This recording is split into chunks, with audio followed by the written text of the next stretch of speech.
असहाय परिवारर प्रतिपोषण पाई गो संपत्ति दान कले श्री जगन्नाथ ट्रस्ट। केन्द्रापड़ा जिला केन्द्रापड़ा ब्लॉक अंतर्गत चक्रोता ग्राम पंचायतर नरिलो ग्राम रे बसवास करती हरिहर मल्लिक परिवार। 8 वर्षर पुओ 5 वर्षर झीओ और स्त्री को नहीं आग को चली थाए तांकर सुखी परिवार। हरिहर मल्लिक दिन मजुरिया काम करी तांकर गुजराण मेंटाती।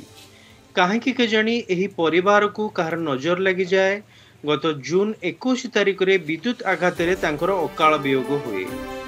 तांको परिवार रे हरिहर व्यतीत आउ केही रोजगारक्षम नथिबारु तांको स्त्री आउ 2 छोट पिला अति दुखरे तांकर कालातिपात करंती। एही खबर स्थानीय बासिंदा और किछि गणमाध्यम द्वारा प्रकाश पाइबा परे श्री जगन्नाथ चैरिटेबल ट्रस्ट सभापति और संपादक तांको परिवार पाखक जाई प्रकृत तथ्य तदंत करथिले। आज यही परिवार को 2टी गो संपत्ति दान करा जायछि।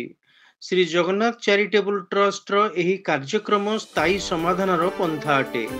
ट्रस्ट पक्षरु गोमता प्रदान परे एक चुक्ति पत्र स्वाक्षर करा जायछि। एथिरे उल्लेख अछि कि एही परिवार गो संपद द्वारा निजर गुजराण मेंटाइबा और तांकर सुरक्षा करिवे। जदि न करि परिबे तेबे ट्रस्ट कर्मकर्ता सह जोगाजोग करिवे। सेमाने एही गोमाता को अन्यत्र विक्रय करि परिबे नाही किंबा अन्य संप्रदाय को बिक्री करि परिबे नाही। गो संपत्तिर सुरक्षा आमर लक्ष्य बोली ट्रस्ट पक्षरु वार्ता दिया जायछि।